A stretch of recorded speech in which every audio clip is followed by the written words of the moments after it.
May bagong motor ngayon ang Bajaj na inilabas sa Pilipinas. Ito ay ang Bajaj Dominar 400. Ang motor na to ay tinaguri ang most affordable expressway legal bike sa Pilipinas. Expressway legal dahil ang engine displacement ng motor na to ay nasa 400cc at ang allowed talaga na pwedeng dumaan sa expressway ay dapat aabot ng 400cc. Masasabi nating napakasulit ng motor na to dahil very affordable siya para sa isang 400cc motorcycle category. At ang brand naman niya na Bajaj ay hindi rin basta-basta.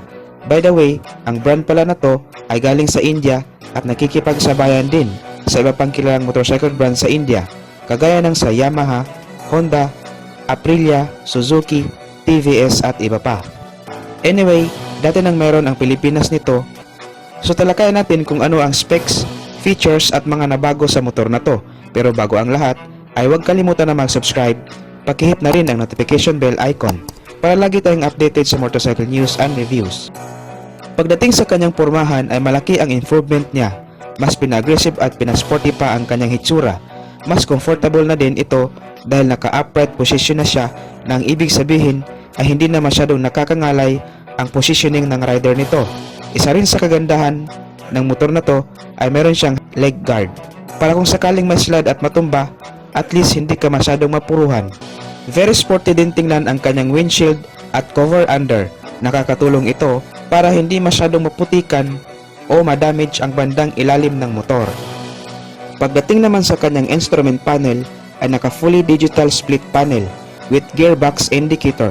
Yung lumang Bajaj Dominar 400 ay wala pong gear indicator at kung mapapansin natin ay pahaba ang kanyang design, which makes it more sporty and also user friendly. Ang kanyang lighting system naman ay all LED at ang kanyang headlight ay naka-automatic headlight on. Kung mapapansin din natin ay napaka-sporty ang kanyang tail light. Sobrang nagandahan din ako sa kanyang signal light sa likuran.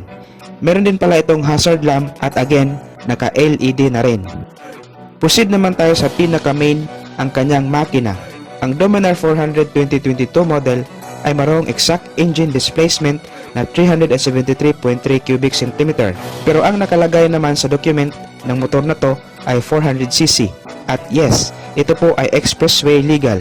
Confident na tayo kapag halimbawa ay dumaan tayo sa expressway.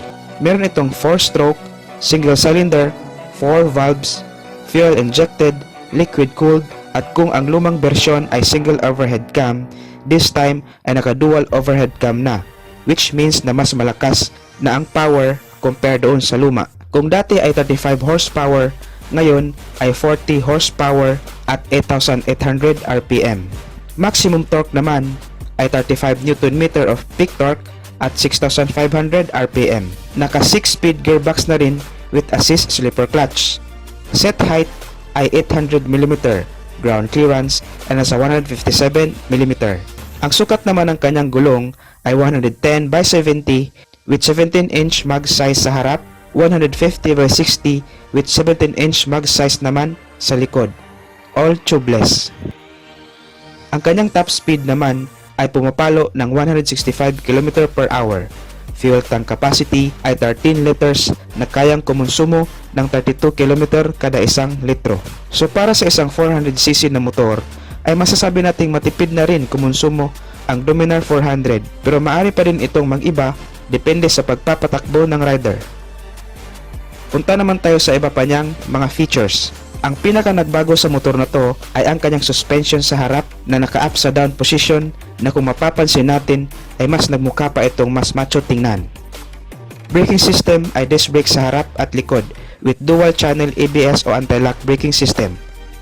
Ang kanyang muffler ay naka-twin barrel exhaust na very sporty tingnan. Anyway, gumagamit pala ito ng 3 spark plug. Proceed na tayo sa kanyang price. Ang Bajaj Dominar 400 2022 ay masasabi nga natin na most affordable expressway legal bike sa Pilipinas. Kung ang dati ay nagkakahalaga ng 175,000 pesos, ang bagong Bajaj Dominar 400 ay nagkakahalaga ng 201,900 pesos. Available naman ang motor na to sa Wheeltech na siyang distributor ng Bajaj. So ano ang masasabi nyo sa bagong Bajaj Dominar 400 2022 model? Just comment your thoughts in comment section down below. So hanggang dito na lang muna tayo mga ka-Wizard Moto. Thank you for watching and ride safe.